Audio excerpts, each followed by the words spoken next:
Hello, everybody. My name is Niklas Svanström. I'm heading the Institute for Security and Development Policy in Stockholm. Today, we're going to speak about research and innovation and the US perspective on research and innovation security.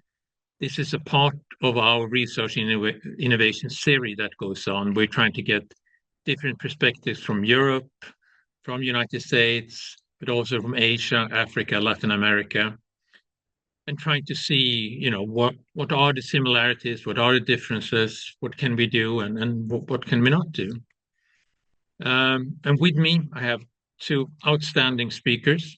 We have Anna Puglisi. She's an international security and technology consultant and analyst, and Jeffrey Stoff, who is the founder and president of the Center for Research, Security and Integrity, as well as a research fellow at ISDP, which is probably his greatest achievements so far. So we're going to start up with a few questions, and then hopefully to get an interesting discussion flowing. So I would like to start up with the three first questions we put on the homepage. How can democracies access and manage risks in international research collaboration without resorting to total restrictions? Of course, this is the dilemma with openness creates innovation, but of course, when too much openness creates foreign influence and foreign malign behavior. So, how would you argue we should do? And Anna, would you like to take the floor first? Sure. Thank you so much. It's a pleasure to be here this morning. Good morning, or actually good afternoon, everyone. It's morning here. That is it is a difficult question, right? Because I think it requires us to really examine why people enter into collaborations and to think about I think the scientific enterprise in a very different way than we want to, and that makes us feel comfortable. And I think it's important to remember that two things can be true at the same time, right? We can hold true to the scientific norms that we all have made as assumptions, that collaborations are open science and working with others, because that's the true nature of science, while at the same time recognizing that there are those countries that and individuals that seek to enter collaborations just for the benefit of themselves. So I'm on the record and many other testimonials saying we need scalpels, not sledgehammers. And so, if we really adhere to what we say are the basis of collaboration, such as openness, transparency, reciprocity. So putting in place, a little bit, I call it scaffolding that help folks really adhere to those norms, is really kind of the track, I think, so that doesn't become overly restrictive, but it really kind of puts on the table, the assumptions that we've made. And for those who don't want to adhere to those norms, then we have to kind of think twice about that. So I actually wrote with a couple of uh, other scientist norms about a whole kind of, we called it our TSA pre-check for collaborations, and the whole idea that uh, you know talking about the norms and then putting those, okay, if you agree to these, then that should be enough, and those are the kind of like a pre-check for working with folks. But I think really it's unfortunate that for so long we've just made these assumptions about collaboration, and for most of the time that works. But there are nation states that have tried to turn that on their head for their own benefit, and so now we have to make it clear that that's not acceptable. Excellent. Jeff, do you want to take? Yes, and thank you again for inviting me, and it's been the privilege of my life to be associated with ISTP. Um, I'm going to take a a little bit kind of opposite view or harsher view of, and my perspective is entirely based on just China, just looking at China. That's kind of what I know. So I can't speak to the other types of risks that occur out there, at least in the US. Probably over 95% of the concerns regarding research security and integrity come from China. We don't really have big problems dealing with the Iranians or the Russians, for example. So my perspective is just China specific. And I kind of look at the problem from the opposite end. There's discussion, oh, well, we have to ensure that we're not restricting everything. But in the US, it's more or less the opposite. The default is really everything is open, and there's very, very few restrictions of any kind. There are very few rules in place in the United States that restrict collaborations, with the exception of a NASA funding rule and a little bit now with Department of Defense.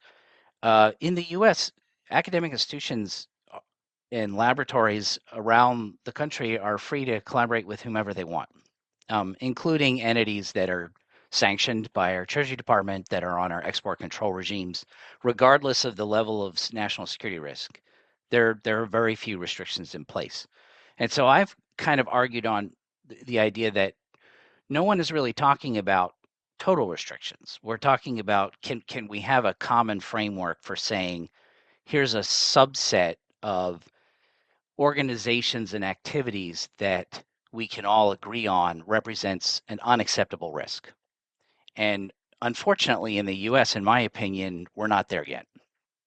And neither within the US government, with the federal funding agencies, nor in academia. And I think we need to really start there before we get into really big concerns about, oh, we're cutting everything off. I just simply am not seeing that from based on my experience and my research.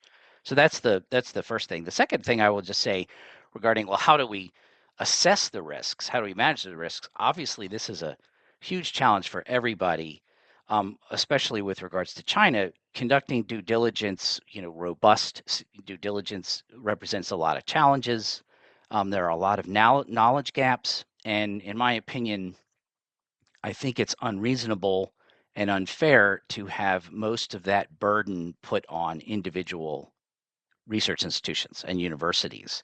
I think governments and allied democracies need to play a much greater role, and we are seeing some of that, particularly in Europe and Canada, where the governments need to offer more resources on building up knowledge base, competency on China, understanding these organizations and the risks, and providing support, guidance, advice, etc. That is happening, of course, but I still see, based on my research, a whole lot of knowledge gaps. And it is very hard for individual institutions to do this on their own. So we kind of need new ways to collaborate and partner that are incentivized by governments to do this properly. That raises actually an interesting question. It's we have the academic freedom, and if you take here in Europe and maybe especially in the Nordics, academic freedom, it's really difficult to infringe on. So this now we also have a problem. It's not really a question also between states to states. I mean, you have academics, you have institutions, you have companies. Um, I mean, I have my own opinion, but where should responsibility be? I mean, how much of this could be transferred to academics, for example, to make the call and judgment where to go, and how much should be institutionalized by law I mean, this is. I think we have the same challenge here in Europe, or it's um, it's really difficult to.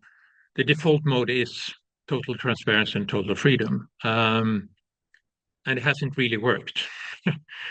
So where do you put the responsibility? And along that, what institutional safeguards are needed to protect innovation while maintaining openness? Because I do see the challenge here between, for example, intelligence service and academic. The intelligence service sees the threat and is trying to prevent that, and the academic is seeing innovation and doesn't really see his own research being weaponized. So what is your call on this? I think that's a great point, right? I mean, and I think it comes down to a worldview, right? And how we see the world and the challenge of these different systems, right? And I think it comes down to also just because you can do something doesn't mean you should. And so, a lot of times I've been on the US National Academy of Sciences National Security Roundtable and spoken with lots of, institutions and universities. And, in my mind, the question comes to why would you do collaborations with entities that surveil their own populations, that don't adhere to academic freedom, that are using your research, either without your knowledge or to, build weapon systems.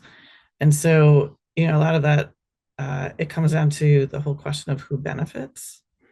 And, we have that conversation here in the US. It's, yes, that individual scientist or company may in their mind benefit or actually benefit because they get funding and they have students in the or postdocs in their labs that are close to free and work 16 hours a day 7 days a week, and to them that is a benefit, but to the institution that is possibly losing IP, that isn't a benefit. And to the US, the US society and the taxpayers that are actually in our system paying for the graduate students and funding research, it's certainly not a benefit in that way when we're losing those kinds of things. Or so I think it's becoming more aware of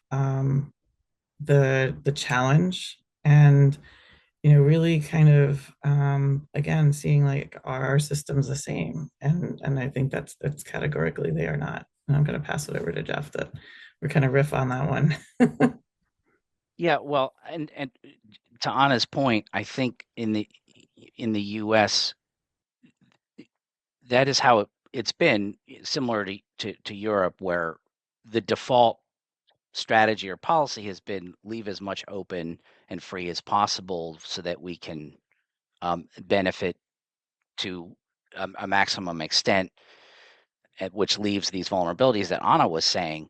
In my view, however, I think that policy of leaving it up to individual universities and the federal funding agencies haven't worked in the US.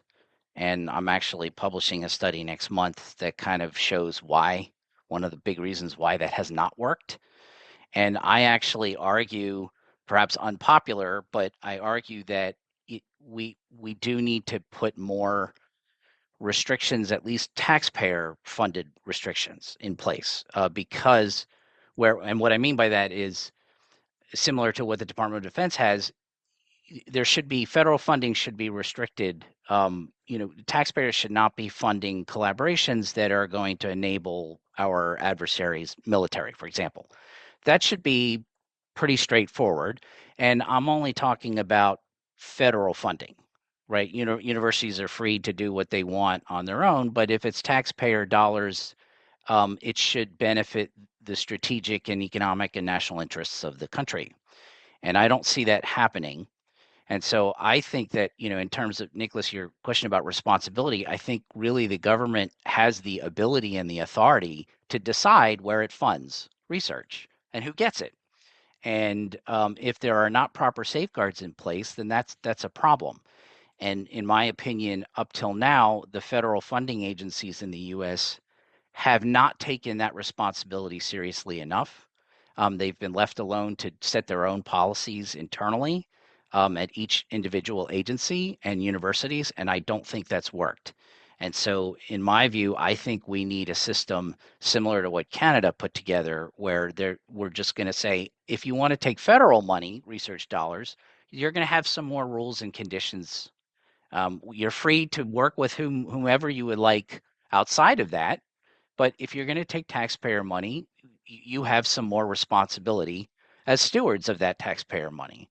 And unfortunately, I think that's what it's come to, again, because I think up till now, leaving it up to the individual agencies and the universities has really not worked. And there's a lot of scholarship to kind of show that that has not worked.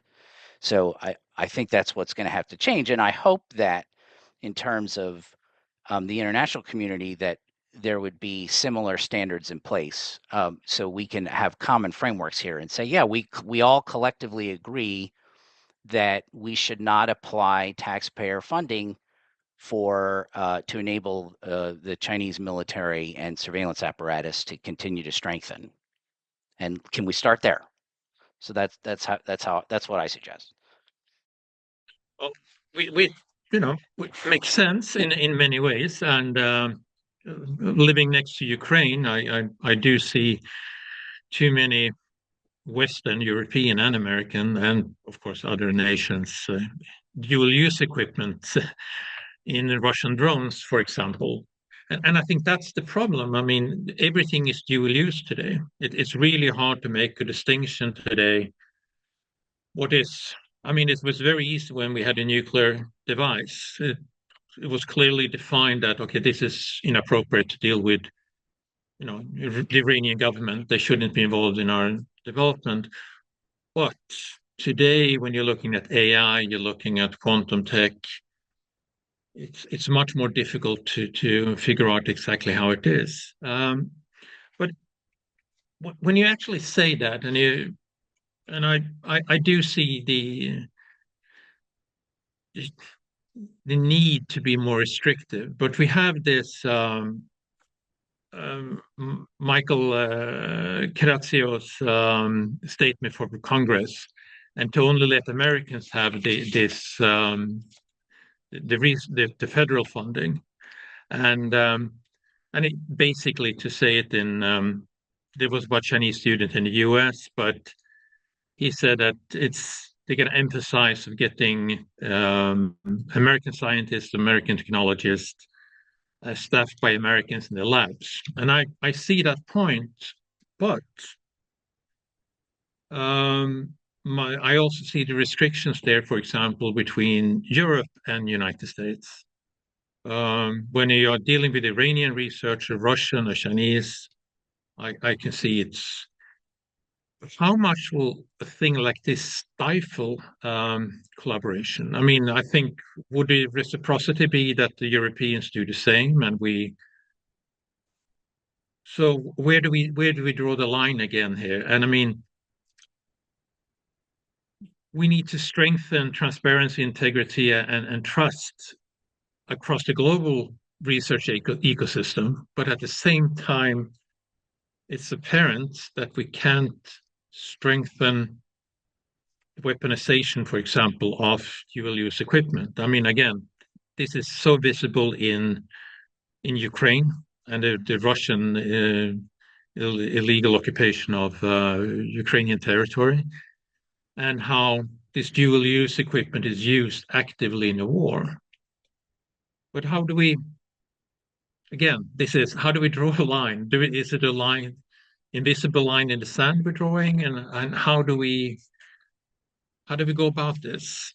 I mean, I do understand, and I do support regulations clearer, stricter.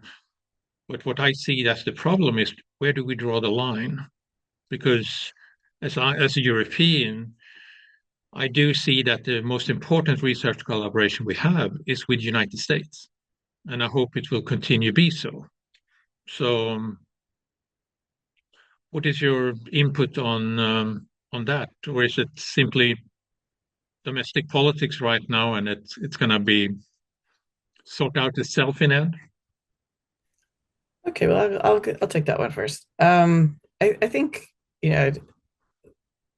the importance is to remember um, each nation wants to fund its own STEM talent, right? And I think if we look across the different European nations, you're probably not having 50% of your graduate students or more in each lab being Americans.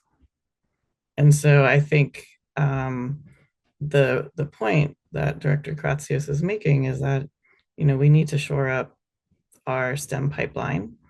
And we do have a responsibility to the US taxpayer that only 10% of STEM PhDs are, it's in that range, are self-funding. And that, as, funding is tight, that, we should be supporting our students. It's not cutting all collaboration or cutting all funding that, benefits our friends and partners and allies. It's just a, realization that, we need a healthy STEM pipeline, and we need to engage students from, all over different parts of the US to participate and become that technically proficient workforce of the future. I think, I agree. I mean, we don't have the same challenge as United States. When I was a student in the US, I mean, it was sometimes hard to find Americans. No, but it's exaggeration. But Right. Well, but I think we also have to remember that part of the challenge is that when we look back on the history of these talent programs, um, that certain nations have had, that part of the contract that faculty members signed was to take a certain number of graduate students into the laboratories from specific institutions. Now, that's the opportunity cost, right? That if these individuals had signed those contracts, they're not taking the best and brightest, and they're not taking US students, they're not even taking European students. So, that really kind of changed the balance in a lot of places. And so it's how to, rebalance that challenge when you have entire laboratories funded by US taxpayers that are all, foreign students from countries of concern. no, absolutely. But again, this is the balance here, because I think it also is a risk that we lose great talent. On the other hand, maybe those labs they would find a job anyway in their home countries. But Jeff, what is your take on this? I I I somewhat disagree with. I agree with Anna, and that we have allowed kind of a hollowing out of our domestic STEM pipeline, because we've allowed a lot of these type of things, like a lot of these Chinese talent programs, right, are incentivized to create a controlled pipeline of training and talent in a foreign institution at the expense of the host country, right? And so they're just bringing in a lot of people, training them, going back to China. How does that help the domestic STEM pipeline? So I completely understand, and we could see that has been on a massive scale that people don't really understand. There hasn't been enough, research and scholarship to show the scale and the scope of that activity. And based on my experience when I was in the U.S. government years ago, everywhere we turned, it was pretty staggering. It fundamentally changed the talent landscape in the United States in STEM. So I completely understand where Anna and the leadership is coming from. Where I have a different view is, I think that um, we need to create incentives and systems where we have trusted alliances in research with democracies like the EU, transatlantic alliances, where we actually have almost like a transatlantic horizon program, where we're building up, providing a lot of mobile expertise, where you can have postdocs kind of float between countries and uh, build up an expertise and a training that can benefit all parties. If there are areas that are that the U.S. is lacking, we have to build up a lot of domestic talent, sure, and that we have a long way to go there. But there are, Europeans and others that have tremendous things they can bring to bear, and vice versa, right? And there are a lot of folks in the U.S. that could go to Europe and assist. And I think we need better ways to change the incentive system in our research ecosystem, where we kind of have almost a much closer, more integrated sort of research enterprise. I don't know what that looks like. That's not really my area. But going back to the idea of trust, if we have these kind of, trusted zones where this research can thrive, I think it will be more beneficial than having a strict focus on let's just concentrate on a domestic pipeline, buildup. What does that look like in practice? I'm the wrong person to ask, but I think that needs to kind of happen. One other quick point you mentioned, and this is what I talk about a lot in my training and my research, the dual use challenge, that you mentioned, that's super, obviously now a huge problem, because any technology, right, could in theory become weaponized in some way. And so I think the approach really has to be, since we don't really know, and predicting the future is kind of hard to do. So since we don't really know where a technology is going to go, and we know that most of this research, or a lot of it, could be dual use, then maybe we should focus more on really understanding who your partner is and what they do. And that can drive most of the decision, rather than trying to determine what technology is going to go where. A quick example is that I talk about is we looked at a climate scientist that looks at warming patterns in oceans. Who doesn't want to, work on that, collaborate on that, except then he partnered with, this was a US academic, and then he partnered with Chinese institutions to build better remote sensing satellites that the PLA has used, and the defense conglomerates built new satellites to use that same ocean sensing technology, and is now being deployed and used against the Ukrainians, was provided to the Russians.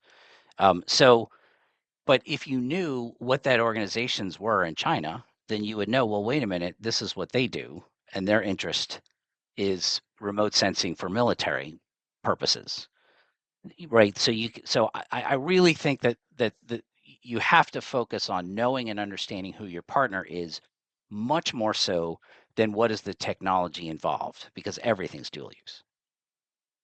Absolutely, and I think that's important because everything is dual use. I mean, not least the information it is a tactical issue. But well, we know the US, we know who you are, you know us. We'll on the European side.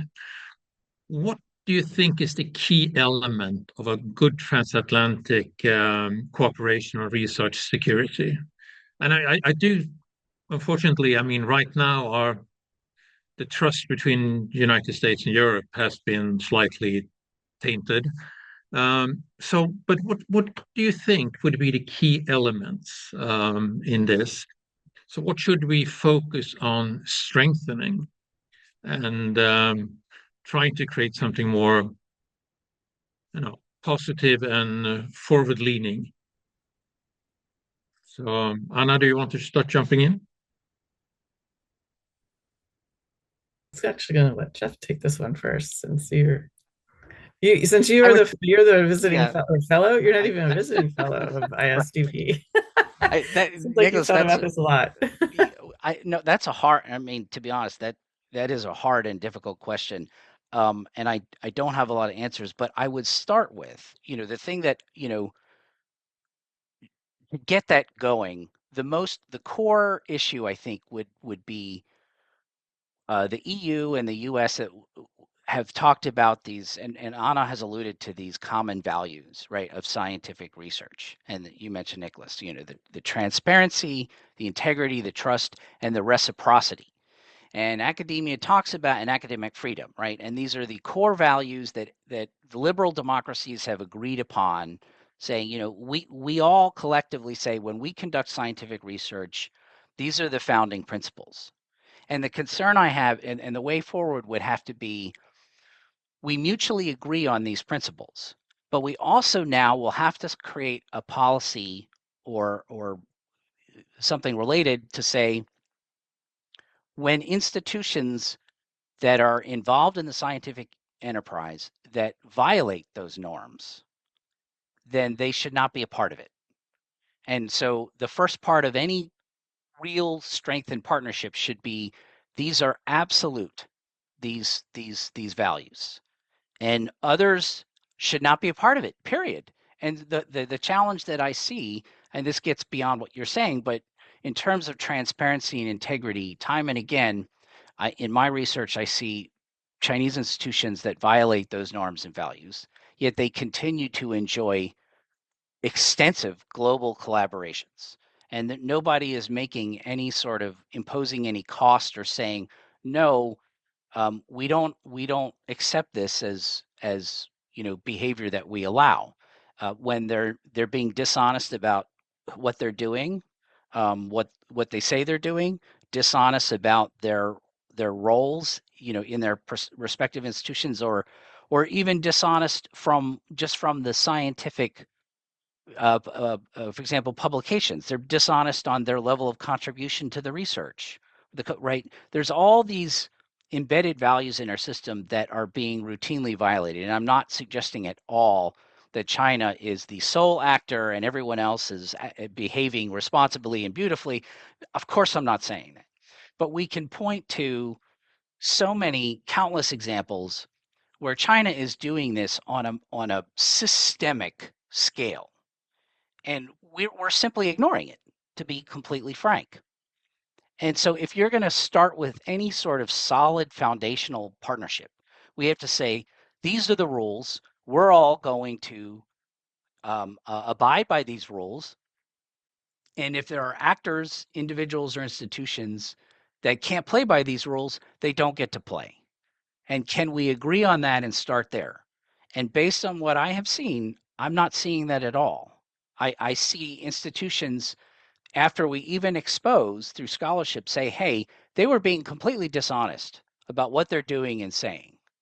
Or even an individual university said, oh, yeah, they kind of lied to us about like what they were doing.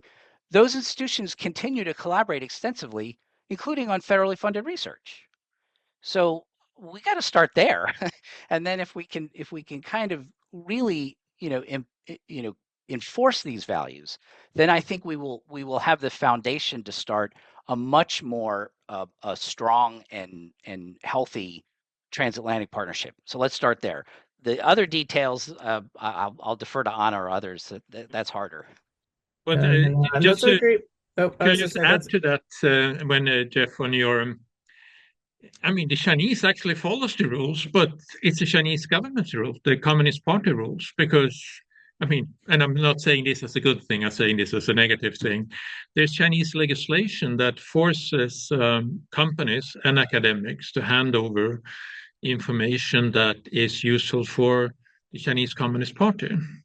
So, I mean, when we're talking about different perceptions, this is a tremendous difference where you have one person who is doing research for, well, for an individual or for the university, and then one is doing it for this long-term political economic interest of a political party. So of course there we have the huge differences. So I fully agree there. Sorry, Anna, I'll No, defer no, your. no. Actually, you just channeled what I was going to say, because it really it and this is really hard, right? Because no one wants to believe that the person that their student, their postdoc, the person they've collaborated with for five, even 5, 10, 20 decades, 2 decades, is under this kind of pressure or is subjected to these kinds of laws. And unfortunately, the Chinese government can't make it any clearer.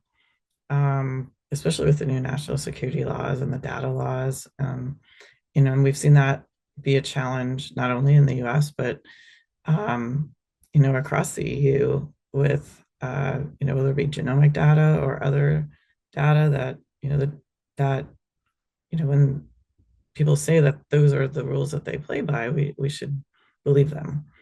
And it really, I think, again, comes down to some of the things I said in my opening statement is you were dealing with a very, very different system, right? And that is kind of where that divergence starts. Because, if we don't acknowledge that they are such different systems, then everything after that, it doesn't matter because, as Jeff had mentioned, those agreements or the things that we assume or the assumptions of all those collaborations is really kind of built on sand because they don't apply. Oh, absolutely. And well, I'm gonna actually turn. I mean, Anna, you're more an expert on AI and new technologies as well. And I mean, given the rapid speed of the development of this AI and biotech, what we see, I mean, it's really hard to fathom really what quantum technology is and what it could do. I mean, we're not really there yet even. We sort of touching upon the potential of quantum tech. I mean, what kind of frameworks should research institutions adopt, do you think, to prevent further security threats? Is it like Jeff said, we need to understand the actor much more and maybe disregard more of the technology and look at perceived intentions? Or, I mean, how do you deal with Right. this? I mean, I know myself, I work with quantum tech and I don't follow it. Right. So no, those are excellent points, especially at the rapid rate of technology. And I think I would have to agree with Jeff in the sense of knowing who your collaborator is. And the point, the example that you give, that's part of the transparency part, right? If you are working with someone who and again, that's where the two things can be true at the same time. I mean, their collaborator may really care about the initial project, but also is enabling and or entrenched in these other things because of the system in which they work and the rapid pace of technology. And I think our collective, not only in the U.S. but other places, our rules, regulations, and has not mitigation strategies have not kept up with the reality of the challenge that we're dealing with. I mean, our systems collectively, I think of the U.S. as well as our EU friends and partners, as we were looking. You mentioned the Russians and the Soviets. I mean, we were all designed to beat the Soviets, right? We look for intelligence officers, we look for military technologies, we look for things that are clearly illegal. But that's not what we're dealing with today, right? And we don't fund. I think one of the things that's lost too is we don't fund research without a purpose, right? If our Department of Energy or our Department of Defense or is funding or our NIH is funding research, it's for a purpose. And I think we forget that, or our researchers forget that too. And so yeah, I think understanding, knowing your collaborator and having those ground rules. And I think this is a great start, like with these transatlantic conversations that we're having, and highlighting, where are those common grounds, so that we can collectively face this challenge. Can I just quickly say, especially in the biotech and I guess the AI realm too, I think where we're not collectively, either in the US or Europe, really getting a good handle on is the economic risks associated with a lot of this, especially in the biotech.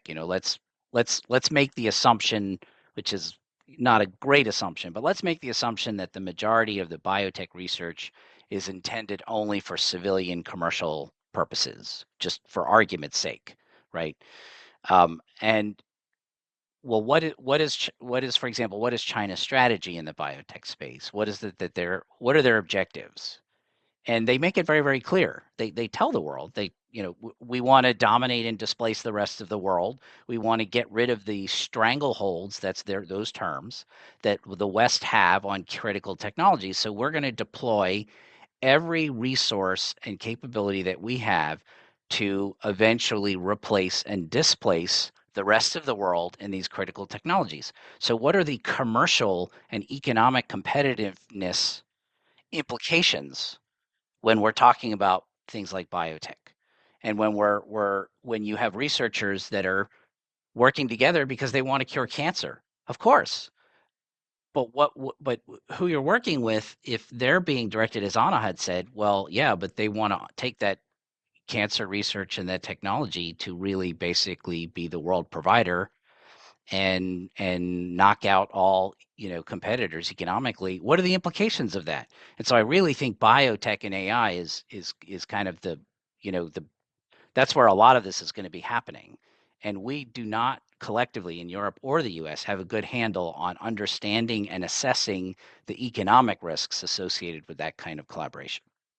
Right. That's an excellent point. It is, the consideration of who's going to dominate in these key technology areas, because in some cases, whoever gets there first is the one that gets to call the shots, right? That first mover advantage. And with biotech and genomic data, I mean, once it's gone, right? And like that whole, I call it the race from genotype to phenotype. So understanding what genes do, I mean, will unlock a whole host of amazing applications. And again, the with the we I think take the assumption that it will be equally shared, at our own peril. This is an area I've written extensively about, and especially about China's goals and how they uh, use their research institutions and companies as I say, the pointy end of the spear of their industrial policy. And that's a challenge, here, and I believe in the EU. I mean, because it's, how do you ban, seemingly commercial entities? And that is a challenge that, as we look across our rules, regulations, laws, that we need to really kind of rethink, the mitigation tools that we have. Well, yeah, absolutely. And we don't have to go in the future to actually see that. I mean, we in Europe is standing in front of a green transition, and this is something that we take extremely seriously. Well, who provides the green technology? And that is a limitation, which will most likely slow down our green transition, because we can't be overly dependent on one single actor. And of course, this is China, because they have come the furthest when it comes to green technology and the green transition. Seeing it from a European, of course, when I speak to my American friends, and I'm sure with you as well, they always point out the limitations in the US system when it comes to research and innovation security. But I do think that Europe is not one or two steps behind the US. We're probably a bit more. We're doing a lot right now. Hopefully we'll catch up. But I mean, I see the challenge, and I speak to parliamentarians both in Brussels as well as in Sweden and other places. And it's absolutely impossible for government officials or very difficult, nothing is impossible, to limit the academic freedom. What would be your two recommendations that the Europeans should do to push for a change into a more secure but still innovative research environment? Just like the $1 million question.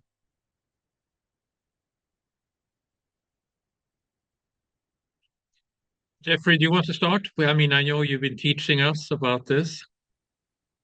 Yeah, that's $1 million question. I don't know if I have a good answer. I would go back to some of what I said before, in that how about a question to your question, and that is, within the realm of academic freedom that is sort of enshrined in a lot of European rules, laws, etc., does that mean, you know, there the funding sources and where how federal government funding is allocated is completely free and open, and there are no rules or conditions or terms for that? And the argument that I make is, I would assume that governments have the authority or the ability to decide what they fund and what they don't fund.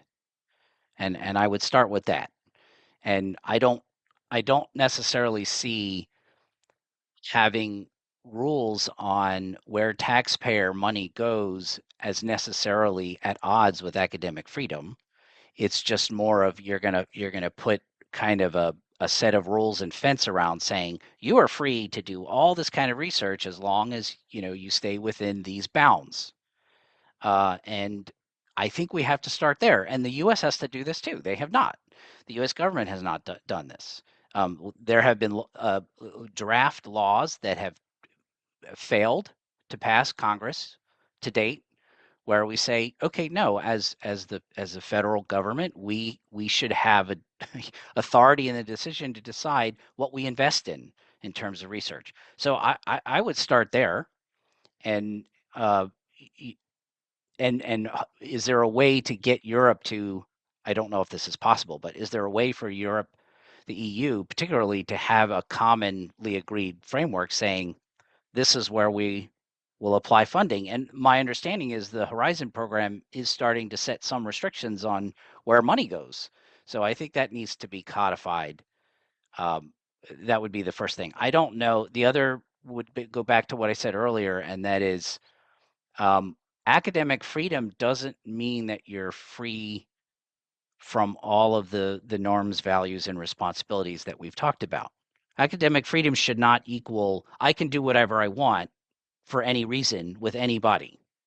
I don't think that's the spirit of academic freedom.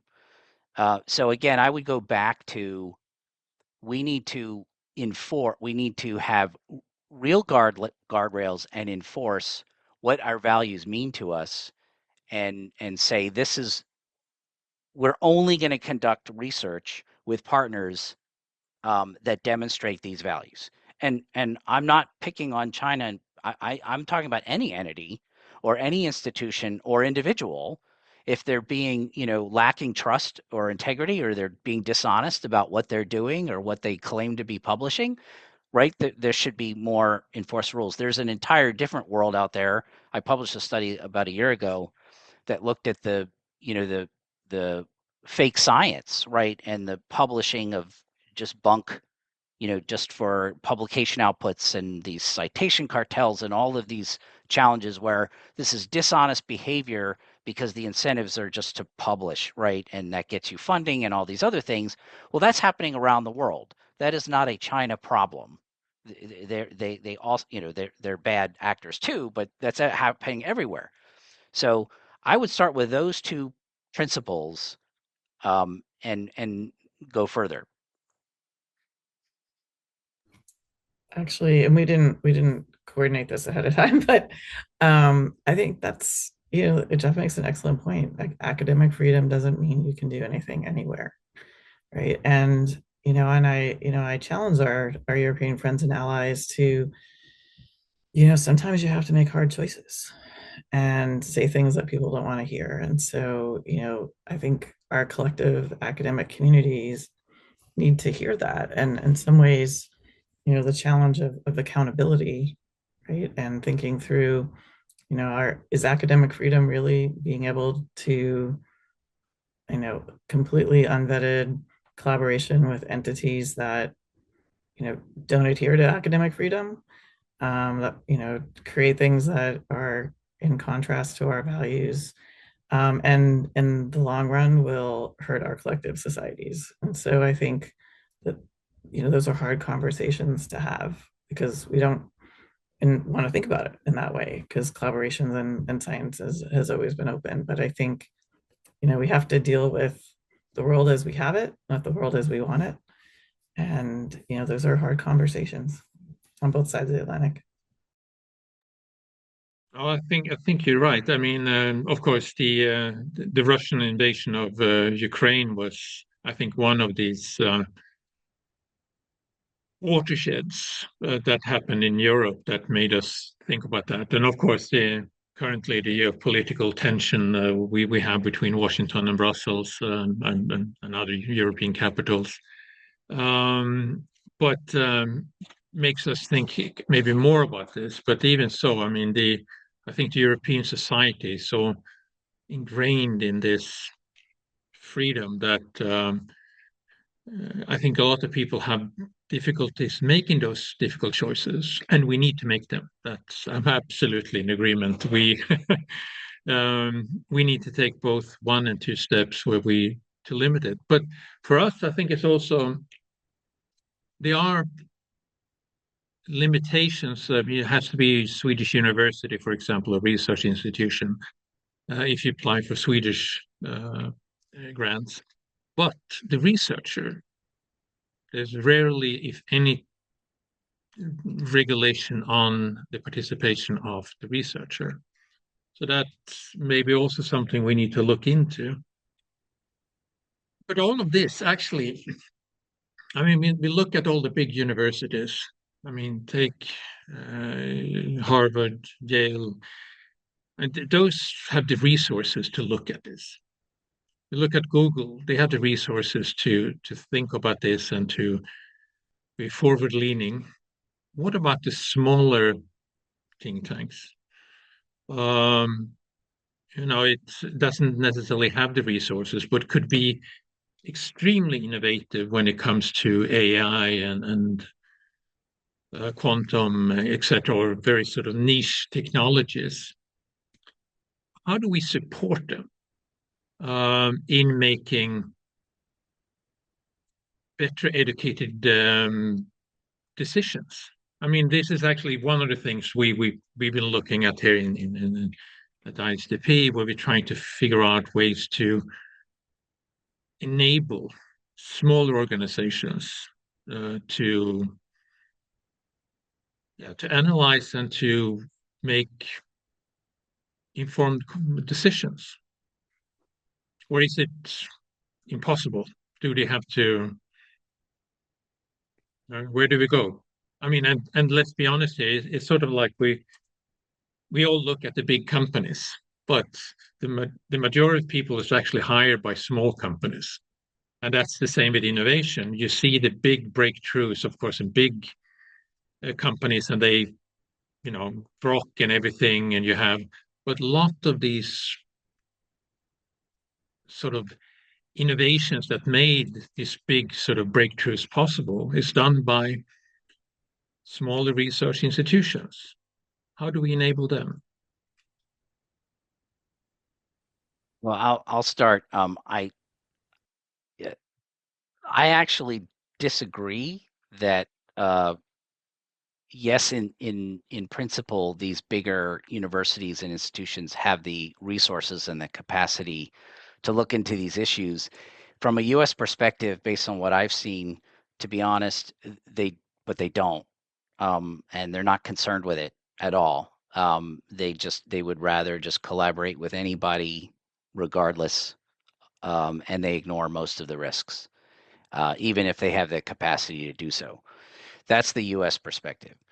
But you raise a good point that, well, okay, if if the big well-resourced institutions aren't or can't do it, then how can possibly the smaller ones?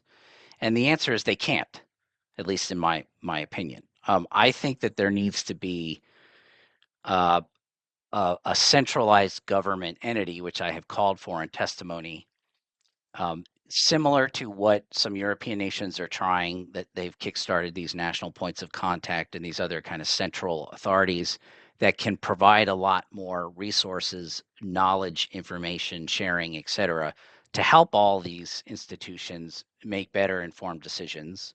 And in the case of the US, as I mentioned earlier, I think they also have to set more rules and policies on what's allowed and what's not, and ensure compliance as well. But the governments, I think, need to provide a lot more support and assistance than they currently are. At least that's my perspective with the US.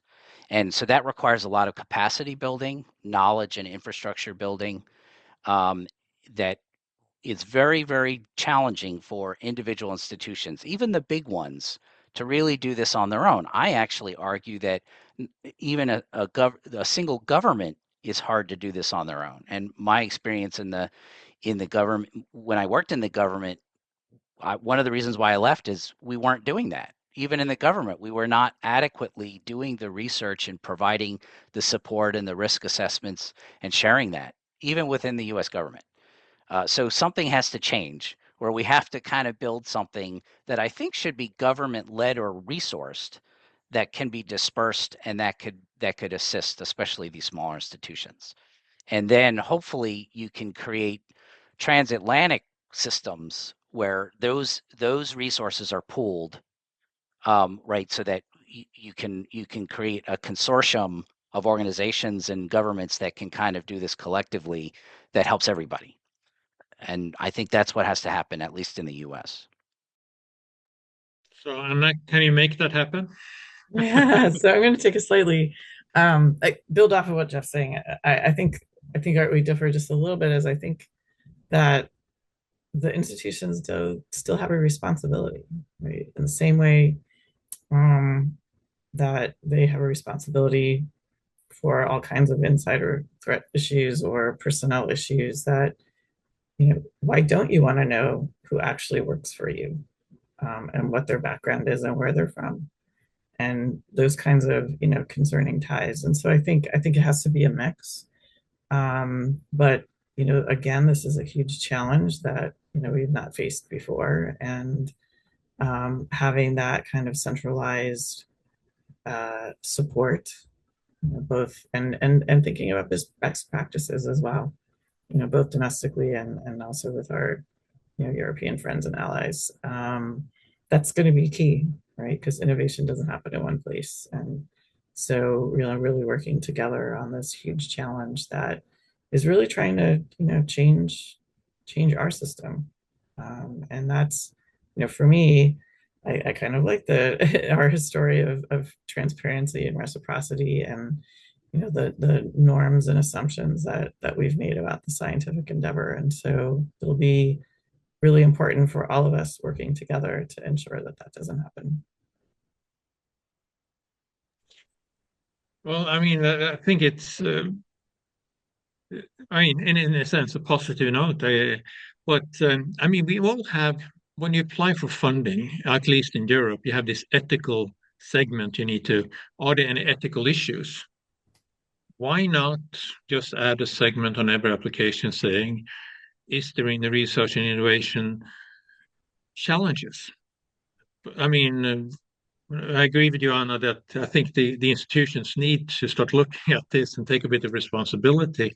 They might not be able to make all the calls. They might need an institutions in the back that supports them. But I